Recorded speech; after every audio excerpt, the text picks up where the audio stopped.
Right. Hello, everybody. This is a presentation I prepared back in the summer last year for the history group. It was a specific request that we all prepare a presentation on the history of democracy in different countries, and I volunteered to do the USA. It didn't have Donald Trump in mind at the time, so here we go.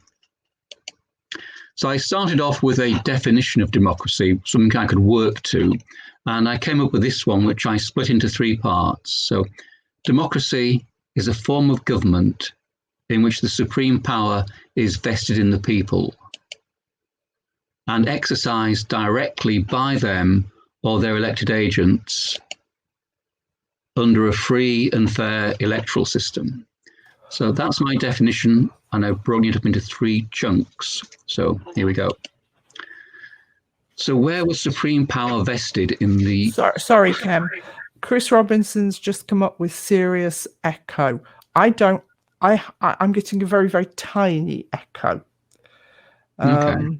Can you say something? Testing, 1 2 1 2. Is anyone else getting an echo? We wait for somebody to type it.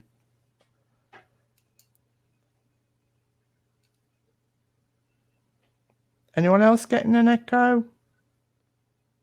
No, doesn't look like it. Tiny echo. Yeah, there's a very tiny echo. Is anything coming out of your speakers? Mine? Yeah. Oh, no. Nothing. I've got no speakers. Right. Okay. Lots of people say no problem.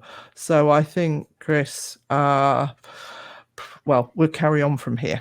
Okay. No problem. Okay. So where was supreme power vested in America in 1756? In 1756, there were 13 colonies, and they were all had different types of structure. There was the charter colony, which gave a charter from the crown to establish a colony and how it was to be governed. There were royal colonies, which were administered by the crown appointed governor who directly controlled them. And there was the proprietary colonies, and these were a bit strange. Lord Baltimore was given Maryland, and he was the proprietor of Maryland as a haven for Catholics. But in all cases, they were ultimately responsible to either English law or the crown. So ultimate power at that point was vested in the sovereign. And that's what the colonies look like, from Georgia in the south to New Hampshire in the north, all stretching along the eastern seaboard of America. But in shaping their structures and ethos, we have to look at two things. And I think the Mayflower sums up the two imperatives that drove the early immigration. They called themselves on board the ship saints and sinners, or perhaps their motives behind what they were doing were rather God and Mammon. Of the 102 passengers on board the Mayflower, 37 were members of the separatist Puritan congregation. The rest were either servants or passengers recruited by a London merchant adventurer. So they were going for economic reasons. So initially, the Puritans did dominate, and you need to understand how the Puritan church worked. The Puritan church was not a building or even its clergy. It was its members. And when people joined the church, they joined by signing a covenant, which meant abiding by the strict rules of behavior. And the free men, emphasis on men, of the church would elect assistants to sort out problems, building a new schoolhouse, sorting out the bridge across the stream. And as the community was effectively dominated by the Puritans, these tasks effectively affected the town. And the government itself was done by the good, i.e. the members of the church. And this sort of set a model for democracy, both before and after independence. In America, the local government varies from state to state, and we can see that they still elect people not to be just their representatives, but also to carry out duties such as chief of police, chief prosecutor, or a judge. So that system was already bubbling away in the early 17th century. And I found this picture, which I think might represent a Puritan town meeting. But things started to change. The early colonists may have gone seeking religious freedom, but the new wave were after a better life. And we can see the growth. In 1650, there were 50,000 colonists in North America. By 1700, 250,000, 1800, 5.3 million. And you can see the growth in Boston itself. It more than doubles in 40 years. And as this population grows, it dilutes the original Puritanism, and town meetings begin to take over from church meetings. And the wealthy who couldn't sign the covenant can be a part of town meetings, and they can advance their own interests that way. And voting, very much like England, was restricted to the property-owning classes. That's an image I found, which I thought might represent a 18th century town meeting, but it's just a guess. So by 1756, what do we have? We have 13 colonies. Ultimate authority is vested in the Crown. They've all got slightly different structures, which are determined by the charters, but most have a bicameral, two houses assembly, and the assemblemen tended to be on the British model of two burgesses from each town and a property qualification to vote. So that's the model in 1756. But then comes the 7 Years' War. Now this was fought in Europe, India, and North America. And the British victory against the French results in the French withdrawing from Canada and the rest of North America. And that leaves Britain with 13 colonies, Canada, plus all the land from the Appalachians to the Mississippi. And this land was occupied mainly by the indigenous people. But wars are expensive, as are garrisons. So the British Crown wanted to reduce costs and or raise taxes. And the first thing they did was the Proclamation of 1763. As you can see, the colonies stretched down the eastern seaboard. And the land between the Appalachians and the Mississippi was, on this map it's called Indian Reserve, but it's mainly populated by the indigenous people. But if you want to get land easily, you cross the Appalachians and stake a claim. And this was leading to disputes, fighting, and the Crown was having to garrison that border. So to reduce the costs of the garrisons, they forbade the colonists crossing the Appalachian Mountains. And to increase tax, they imposed taxes on sugar, stamps, and the Townshend Acts effectively brought in taxes on a range of consumer goods, paper, paint, lead, glass, and infamously tea, which led to the Boston Tea Party, where the local population disguised themselves allegedly and threw the tea chests into the harbour. So, resenting being blocked moving westward into the indigenous lands, being taxed without any say in it, caused resentment. The age of reason was bubbling away all over Europe, and it had reached America. People were arguing against accepted norms. Led to the Declaration of Independence and war. The British actually lose control of the seas first, and once they lost control of the seas, the army was struggling, and it led to a British defeat. And with that defeat and the American colonies becoming independent in 1783, effectively supreme power now became vested in the people. And the 13 colonies became 13 states under Articles of Confederation, which were written in 1781. So effectively, power is now transferred to the people. But how is that power to be exercised? The Articles of Confederation had two main guiding principles. The first was to preserve the independence and sovereignty of the individual colonies, now states. So the individual colonies were sovereign. And the idea was to have a weak central government giving no more power to it than they wanted George III to have. So all power is vested in the states. They determine their own political structures, who votes, local government arrangements, and the Confederation only has the powers that the individual states give it. The Confederation's budget is funded by taxes, but those taxes are levied by the state, not by the Confederation. And the Confederation can only do key things like declare war, agree treaties, etc., if they can get 9 states to agree to it beforehand.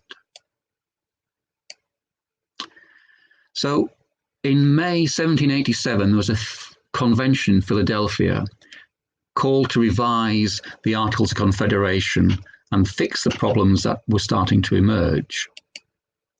Philadelphia in the 18th century, so that looks good.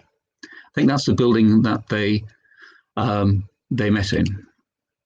So why were the Articles of Confederation replaced by the Constitution? Well, as I've hinted at, there were practical problems that needed a solution. The executive branch was almost non-existent.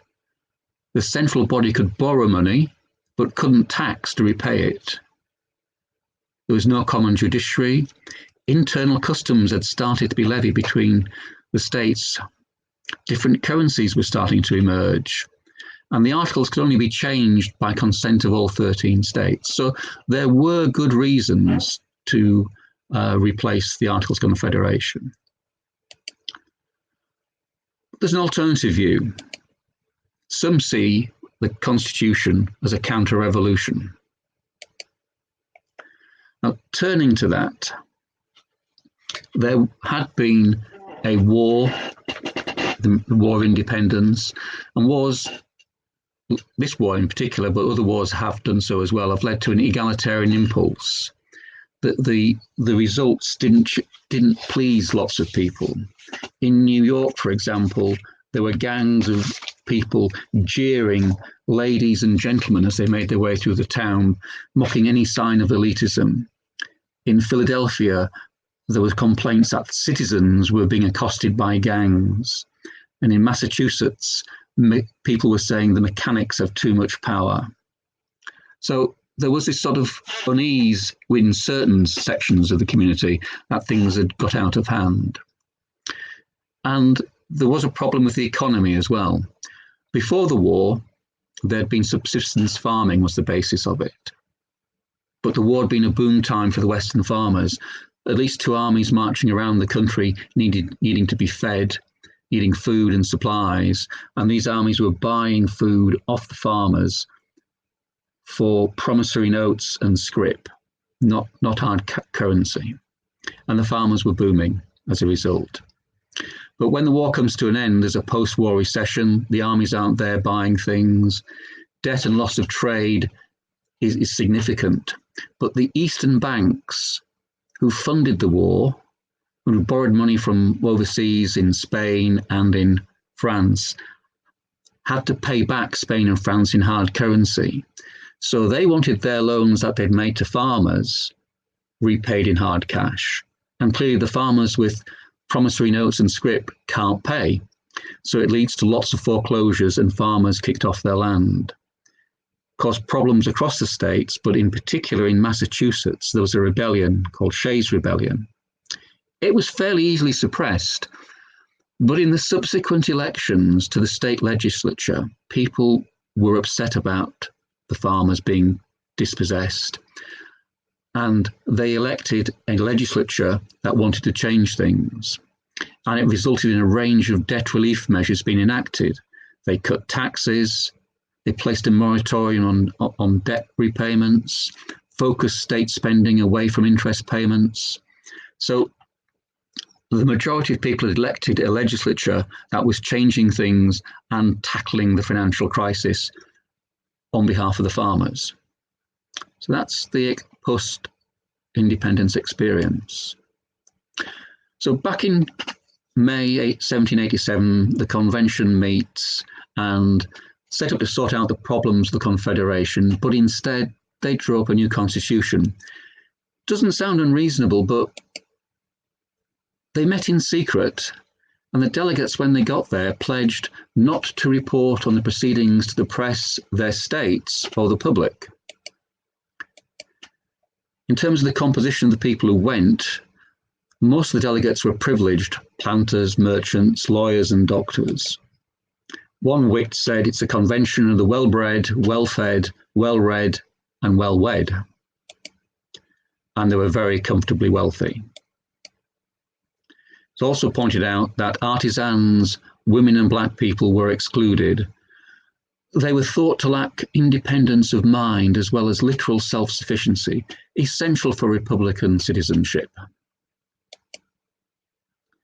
So that's what it was composed of, and the thinking it suggested behind them was they thought the country was threatened by excesses of state governments and majoritarian rule. They were distrustful of direct democracy, fearful of demagogues, and terrified by centralized government that was easily corrupted by self-interested factions. And they also distrusted popular democracy. That's a painting of the convention. But were things very different across in England? The House of Commons consisted entirely of men, mostly of substantial property. MPs were not paid, which meant you had to have private income to serve. Virtually all MPs representing county seats were landed gentry, and many were relatives or dependents of peers. And even in the borough seats, sometimes they were represented by the local squire. House of Commons in the 18th century. Convention in the 18th century, so perhaps a bit lighter, but very little different. But they drafted the Constitution, and famously it begins with the words, "We the people," and that demonstrates that they recognise that sovereignty rests with the people. But they then go on to construct a structure that allows power to be exercised in a certain way. So the Constitution was a compromise between the vested interests represented at the convention and political theory drawn from the 18th century theorists such as Locke and Montesquieu, and even classical and Roman ideas.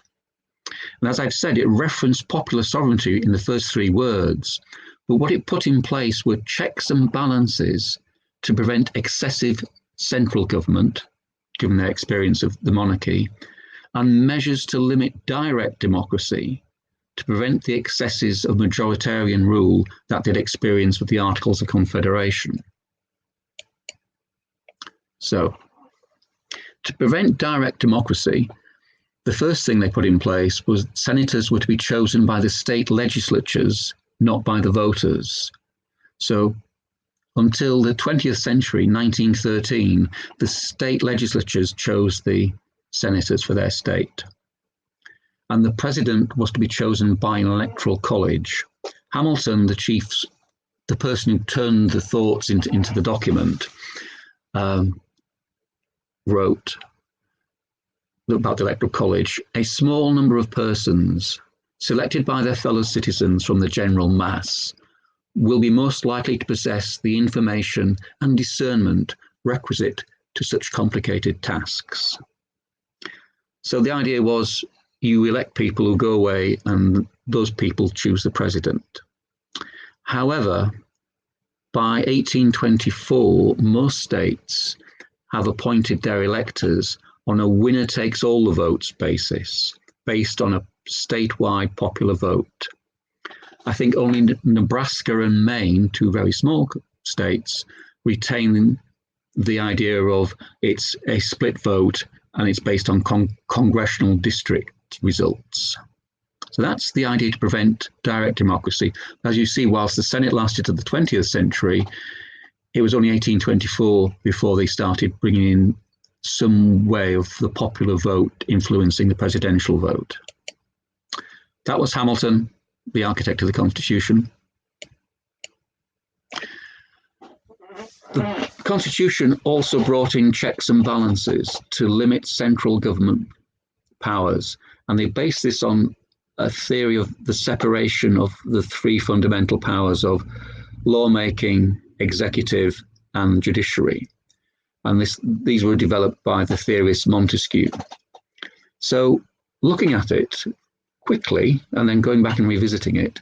So bills to be passed by both houses and the president, well, that seems fairly standard today. The president, who's elected for 4 years, can veto them, but Congress can then override it if they can get 2/3 majority in each house. The judiciary, this is the Supreme Court, are appointed for life and can override all laws if there's a clash with the Constitution. The Senate elected for 6 years, but by thirds, so a third every 2 years, and they get to approve appointments, treaties, and foreign policy. The House of Representatives are elected for 2 years, but on an all-out basis, and they're put in charge of finance. And the central government's role is defined by the Constitution. Everything else that's not in the Constitution goes to the states. But you can see the separation of powers, but the tenure of the president, the Senate, the judiciary, and the House of Representatives are all different. So if for example, you had a crisis and there was a popular surge of opinion on a particular issue, and the elections were just coming up, you could envisage the House being elected on the basis of that particular view, but only a third of the senators would be changed that year. And it would depend on whether the president was up for election in that year, whether the president was changed.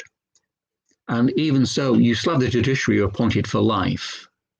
So there's this checks and balances. And the idea, in my opinion, was to slow down change and to make the status quo more stable. And it does work for a while. From 1790 to 1820, there were parties, but they were all dominated by the Virginian aristocracy. And it became so sort of cozy, it later became called the era of good feelings. But 1820 to 1830 sees a shift. Everything changes gear. It all begins, to some extent, with the election in 1824, when Andrew Jackson stands. There's no real party difference at this stage. Parties are more or less slipped away. And Jackson, who comes from the West, he's a slave trader, he's a rough and tumble sort of guy. He was the victor of the Battle of New Orleans against the British. And he wins most of the popular vote, and he gets more votes in the electoral college than anyone else, but he doesn't get half of them. So in those circumstances, where there is no outright winner in the electoral college, the decision goes to the House of Representatives in what's called a contingent election. And the House decided not to go with Jackson, who won the most popular votes and was the leading vote winner in the college, but with someone else. And this infuriates not only Jackson, but a lot of his supporters. And the next 4 years see a lot of mudslinging and the development of a new party, the Democrats, as opposed to the old party, which was the National Republicans. And Jackson storms through in 1828 and wins the presidency. But he starts to change things more radically than ever before, because in 1820, the Congress had passed the Tenure Act. The idea was that senior, quite middle-ranking federal officials should be replaced every 4 years to ensure a turnover, that they reflect the views of the people. And Jackson used that quite radically to appoint his own appointees across the federal civil service. And this went down to postmasters. And there's an anecdote, whether it's true or not, I don't know, that Jackson once said if you're interested in a job in the civil service, whatever they called it in those days, I'll be in the so-and-so tavern at every lunchtime and bring your cash with you. It was as blatant as that. But Jackson wasn't the worst user of patronage. That comes later on, and we'll discuss that. So patronage was a major thing, and the people who were appointed to be postmaster in South Carolina had a vested interest in securing the re-election of the person who'd appointed them.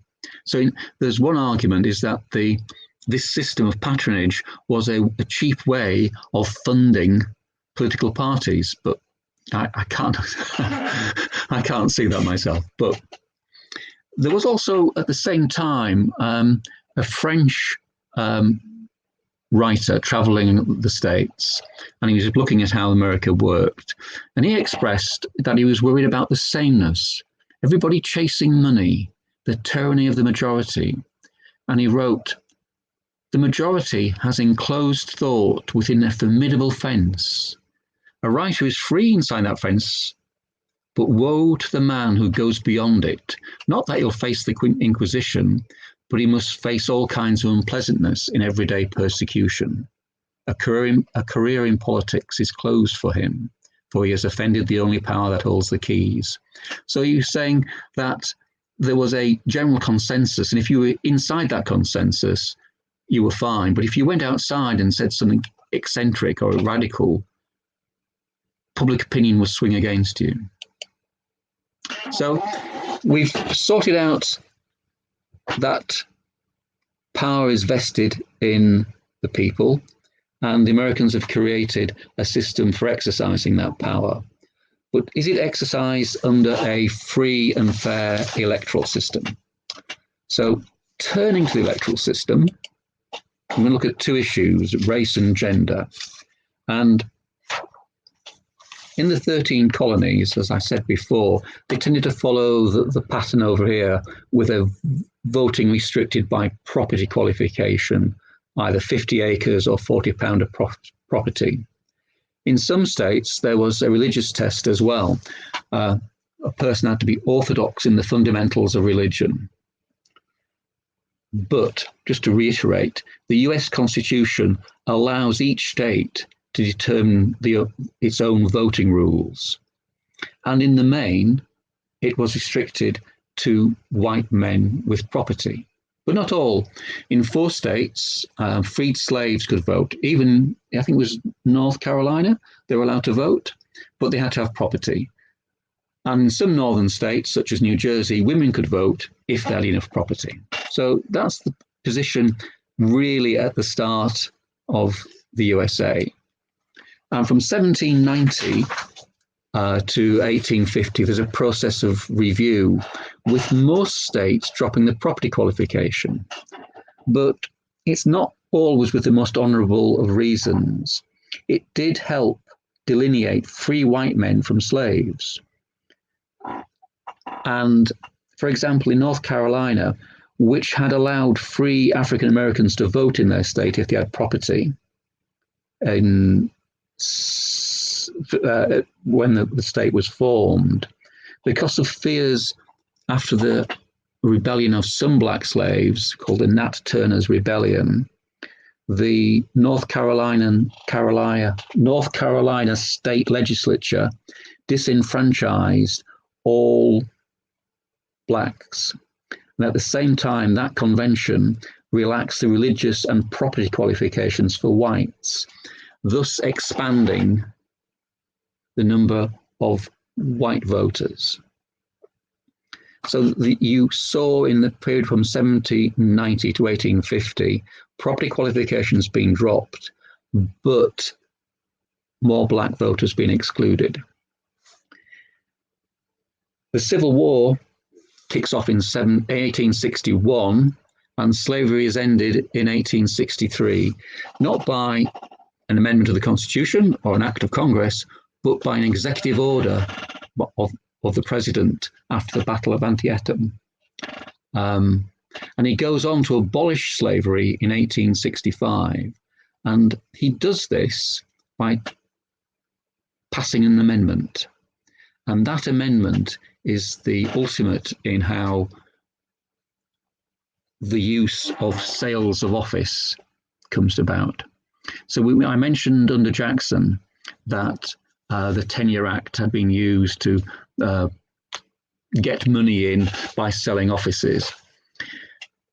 What happened here was, if you remember, the elections in America take place in November, and people take office in January. So there's a time lag.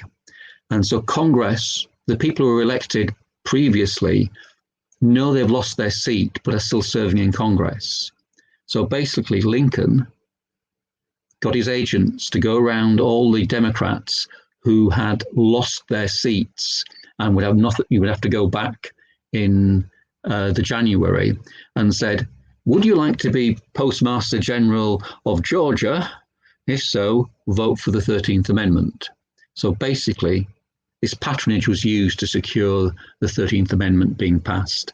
And if you want to see it turn into fiction, just watch the Daniel Day-Lewis film Lincoln. 1869, the next amendment prohibits denying a citizen the right to vote due to race, colour, and previous condition of service. So you'd think they'd achieved it by 1869. Well, they did actually for a short period.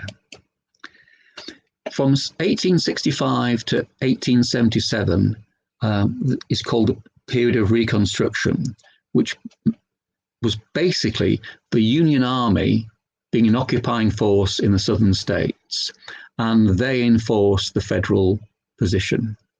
But when Reconstruction ended and the Union Army withdraws, the southern states introduce what people call the Jim Crow laws, designed to make voter registration more difficult. And a good example of this would be the literacy test. So voters would be asked if they could read a text, and that text would frequently be the Constitution, probably a particularly arcane part of it. And then, having read it, be asked to explain it. And if you're illiterate, you couldn't vote. And this excluded lots and lots of black voters. It also would have excluded lots and lots of illiterate white voters, but lots of states introduced what's called the grandfather clause, which said, even if you can't read, if your grandfather had the vote, you can vote, which effectively denies it to black voters, but allows white voters whose grandparents had the vote to vote. In 1909, the National Association for the Advancement of Coloured People was formed, and they begin in the early 20th century a series of case-by-case battles. The civil rights protests sort of bubble to a head in the 10 years to 65, and perhaps what really stimulated lots and lots of action was the lynching of a Chicago teenager called Emmett Till in Mississippi, and the outrage generated by seeing him how badly he'd been abused because his mother insisted on having an open casket funeral, and this mobilized African American opinion nationwide. And there were various techniques. There was civil disobedience, there were the Freedom Riders, black people sitting on the white seats in buses. There were boycotts, marches, and the most famous march of all was the march in 1965 from Selma to Montgomery. This action kicks the federal government to pass the Voters' Rights Act. And this was Lyndon Burge Johnson, who has a bad reputation with regard to Vietnam, but he did a lot of work in tackling not only equal rights, but also housing problems in the states and in individual states. And they passed the Voters' Rights Act, which enabled federal oversight of voter registration. We can see the protests, the famous march to Montgomery with Martin Luther King.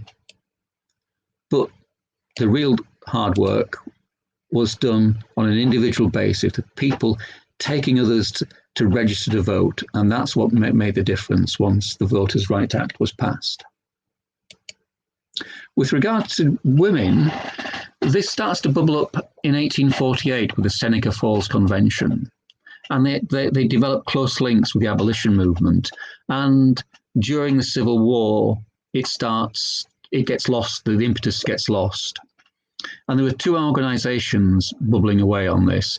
There was the National Women's Suffrage Association, and there's the American Women's Suffrage Association. And they both are slightly different. One lets men in, the one is focused on wider than the vote.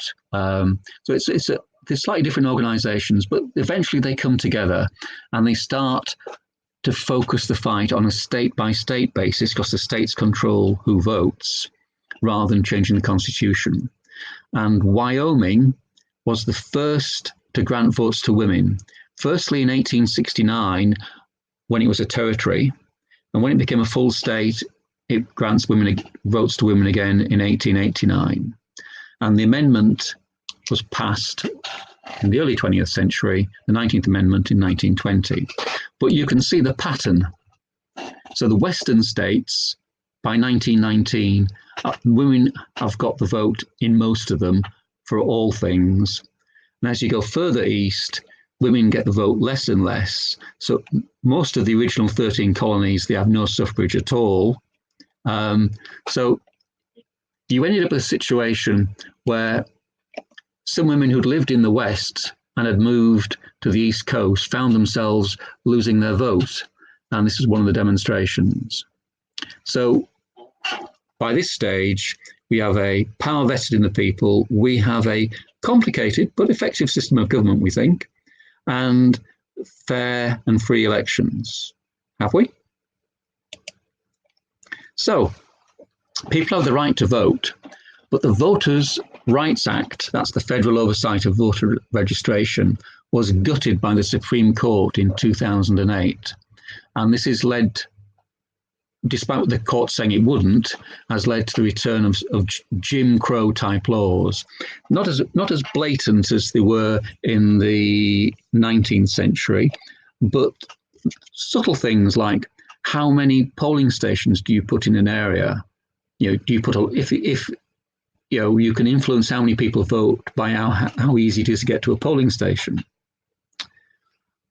Patronage still exists, but much reduced. But we saw Trump use it a little bit, but it's still there. But mainly the senior posts, and that brings us to almost to the end with the two issues of the rule of money in elections and gerrymandering.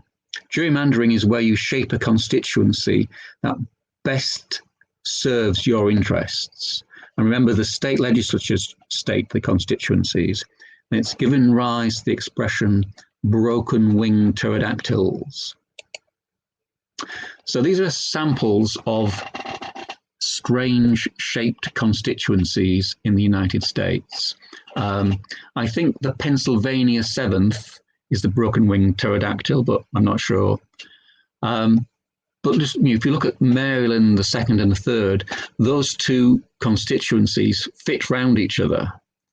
And the distance between Austin and San Antonio is about 79 miles. Essentially, it's a road that most of the way. And it's slightly longer in North Carolina with I think it's over 80 miles between Winston-Salem and Charlotte. Again, it's mainly a road. This one in Illinois, I think from memory, groups together the areas where what's called the Latino vote is concentrated. It's down to the states to organize. And then we have money. Until fairly recently, there were rules that restricted how much money was spent on elections. But in 2010, the Supreme Court, whilst leaving it illegal for corporations and unions to donate to individual candidates, they said it's unconstitutional for corporations and labour unions to be prevented from campaign spending. Provided it's independent of the candidate, they can donate to that campaign. So things called super PACs, described by some as shadow political parties, are permitted to raise funds to run their own campaigns independently of the candidates.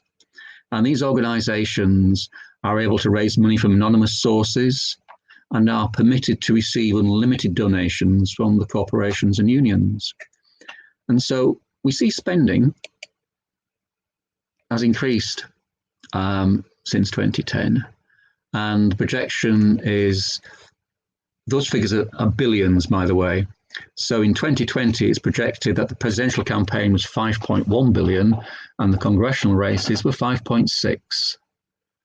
And that brings us back to the question of, how much does money influence the outcome of the campaign? The end. Thank you. Thank you for listening.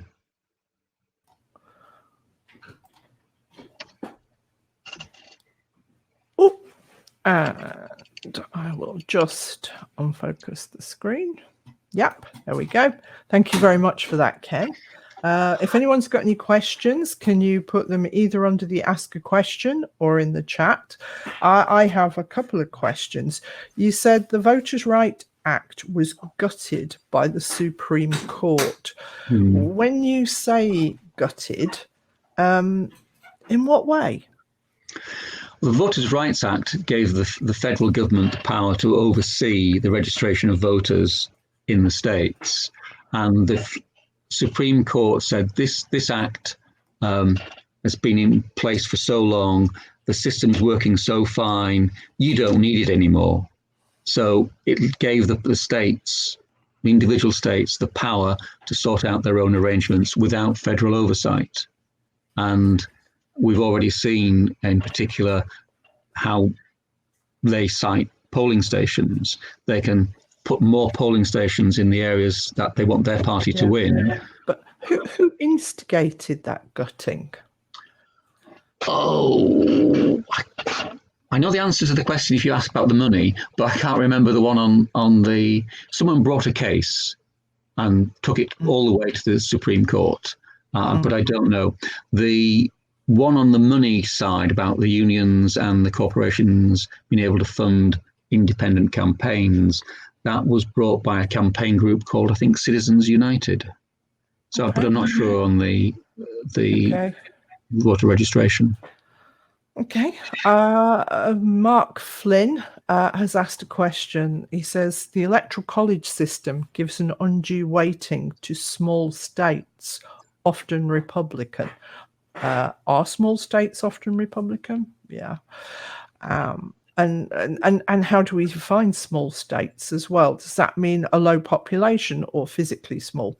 But as a result, yeah, go on, answer that bit. Okay. As I understand it, and I'm not an expert, that the electoral college votes are determined by the population size. So whilst the number of senators is the same for every state, the number of congressmen varies according to population size. And I think, and I'm fairly certain, that the number of electoral college votes varies according to population size. I don't know how frequently they change it, but I think California is the biggest and Florida's pretty big, whilst Nebraska, Connecticut, Rhode Island are quite small. And I'm not sure whether you'd say that small states are more likely to be Republican, because if you think where the heartland for Bernie Sanders was, that was the Northeast states, and they tend to be physically smaller than the bigger states like California and Florida. And he also says, as a result, a candidate can win the popular vote but lose the electoral college vote. Yes. Is this ever likely to change? Well, who knows, I think, on that one. But I don't know. But that happens in this country as well. You can win the popular vote, but not have the right, you not get the majority of seats in the House of Commons. That's happened several times since the Second World War. Yeah. Okay. Jeff Howard says there's a problem with black enfranchisement. I guess we get ever more creative ways to disenfranchise certain voters. Is this problem worse for Native Americans? I confess I have no idea. No, I can't comment. Yeah, and very difficult. Americans seem very obsessed with pinning down your heritage. I'm an Irish American, I'm a blah, blah, blah. But yeah, they're really a bag of mixed race people, aren't they? But in some ways, that's quite good. I mean, they say they're a Black American or Latino American. You don't hear people very often saying they're Asian British or African British. So I don't know, you can take it either way, but I sort of think at least they keep on identifying with America as well as their ethnicity, which might be a good thing. Yeah, I think bizarrely, this is a side point that we were discussing in forensic linguistics group. In Britain, we are far more obsessed with people's accents. In England, I'd say. Yeah. Oh, yeah. But no, I think in Wales as well, there's a clear difference between North and South Wales. North Walians hate South Walians. And old gogs. Yeah, we are far more obsessed with people's accents. Well, I think what I should have said is that the English can't stratify the Scots or the Welsh because they don't understand enough about their accents. So you can come from any background in Scotland, and your accent won't give away to an English person where you're from. So don't know. To most English people, my cousins come from Glasgow. Well, yeah. Well, the principle, yeah.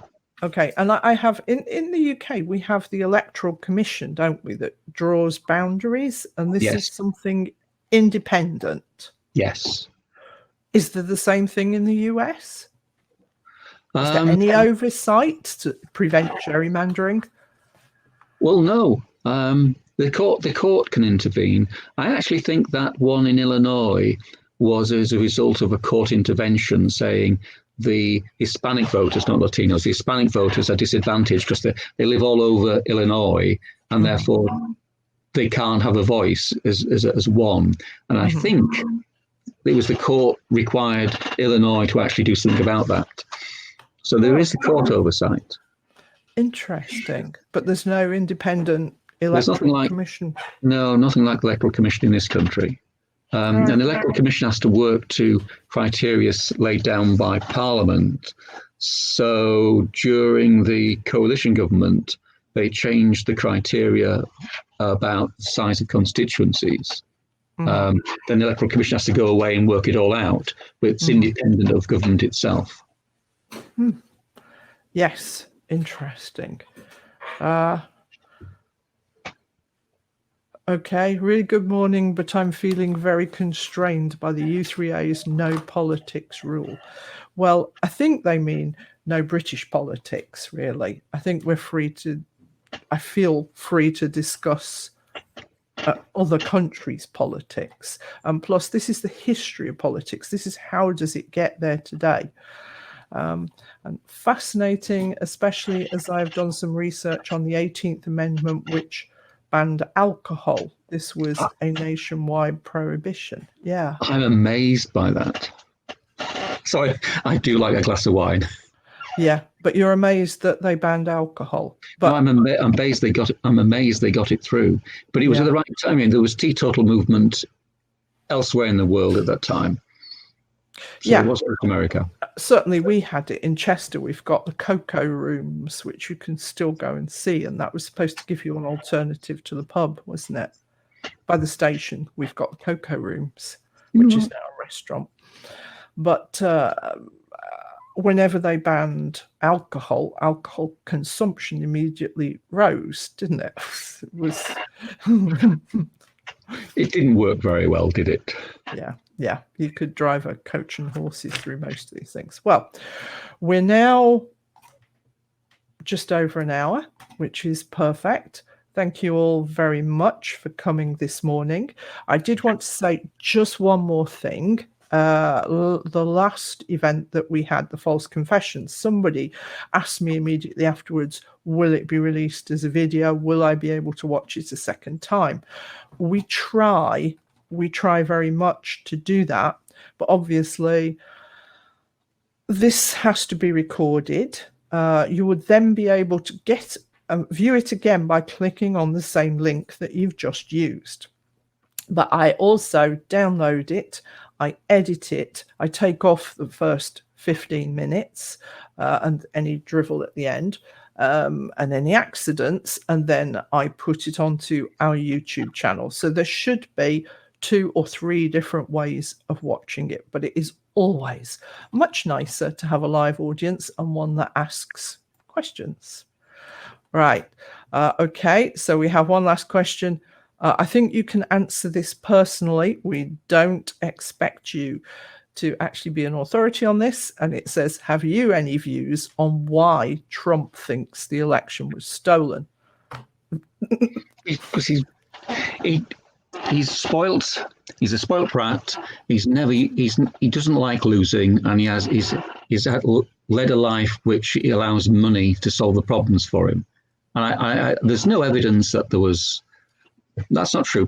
There was one postal worker who came forward and said there was evidence, and then when he was questioned, withdrew his statements. I think that's the only thing I've come across. Okay, so there is no basis whatsoever for his claims.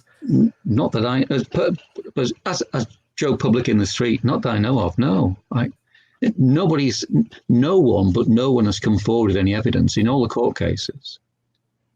Yeah. Okay. Well, I'm sure you've been watching it with more knowledge and interest than most. Thank you very much for doing the talk. Jenny just wants me to say that the February Thursday talk will be a quiz and you're all invited along. I'm sure she will be sending out links to that. Thank you once again for doing this, Ken, and it should be available online. Ken, an excellent talk which explains quite a lot of the issues we've seen on our TV news over the last few months. There are reasons why the Americans are behaving as they are, instead of just being incomprehensible. Yes. Okay, thank you very much, everyone, for coming along, and see you all soon. Yes, and don't forget, next month, History of Biscuits for Tuesday. Biscuits. Bye-bye. Yeah, biscuits. Bye. You can all come along with your coffee and biscuits. What are your favourite biscuits? Go on, what's your favourite biscuit? Ginger biscuits, dunked in tea. They're addictive. Oh, I don't have one. I always felt sorry for Gordon Brown when he was asked what's his favourite biscuit. I thought, I wouldn't know. I know somebody got asked that in an interview. Yeah. And they said a Jaffa cake, and the interviewer said they're not biscuits. Okay. All right. Well, bye-bye, and thank you for doing it. Bye, everyone.